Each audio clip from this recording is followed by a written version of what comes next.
Bonjour à tous, bienvenue dans cette vidéo. Alors, si vous êtes en train de créer votre site internet et que vous ne savez pas quel thème WordPress utiliser, ou bien si vous avez créé votre site depuis un certain temps et que vous avez envie qu'un vent de jeunesse souffle sur votre site, mais que vous ne savez pas quel thème utiliser, je vous invite à rester sur cette vidéo. Je partagerai avec vous 5 critères qui vous permettront de choisir le thème qu'il vous faut.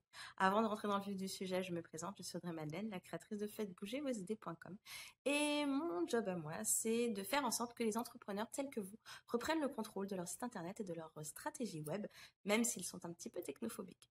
Alors, comme je vous l'ai dit, le thème de cette vidéo, c'est de vous donner 5 critères qui vous permettront de choisir au mieux votre thème WordPress. Alors évidemment, il y a beaucoup de critères.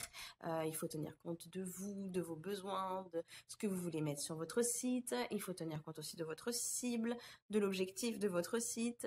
Voilà, plein d'autres choses. Mais là, je vais vous parler de critères factuels qui vont convenir à tout le monde, quel que soit le cas de figure dans lequel vous vous trouvez. Donc, pour pouvoir choisir un thème qui ne vous fera pas défaut et qui ne vous abandonnera pas en cours de route. Alors le premier critère qui doit attirer votre attention, c'est la mise à jour.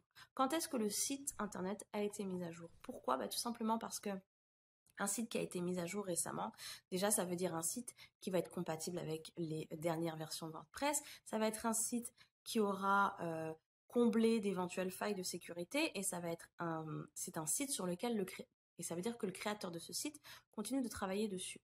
Si les mises à jour n'ont pas été faites depuis un certain temps, ça veut dire que le site est potentiellement dépassé techniquement et qu'il peut y avoir beaucoup d'incompatibilités avec des plugins, etc.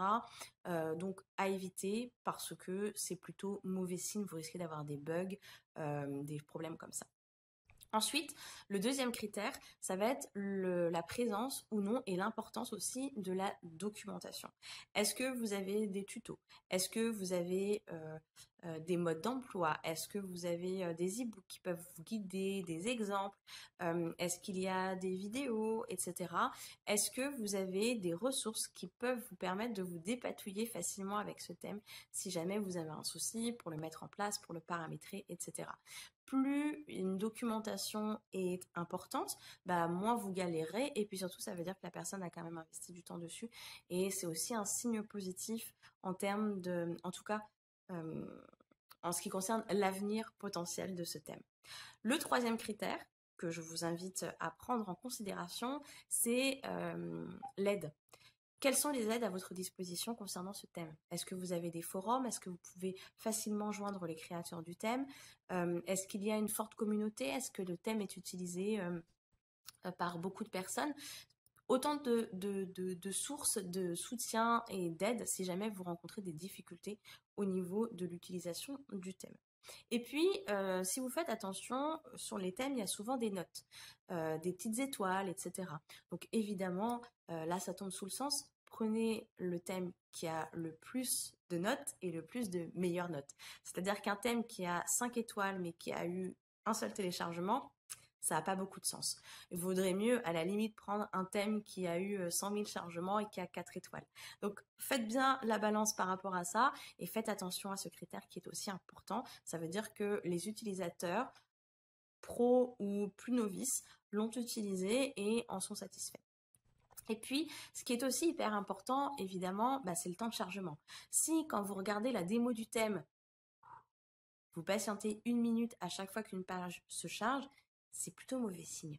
Donc dans ces cas-là, laissez tomber, choisissez un autre thème. Mais c'est important parce que ça veut dire que ça va aussi influencer la vitesse de votre site. Et si vous regardez un article et que vous visionnez une vidéo que j'ai écrite à ce sujet, vous verrez à quel point la vitesse de votre site internet est importante pour votre référencement naturel.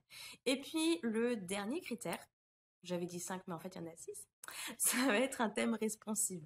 Responsive, encore une fois, qu'est-ce que ça veut dire? Ça veut dire simplement un thème qui va s'adapter à tous les écrans, en fait, sur lesquels on peut visiter votre site, smartphone, tablette, etc.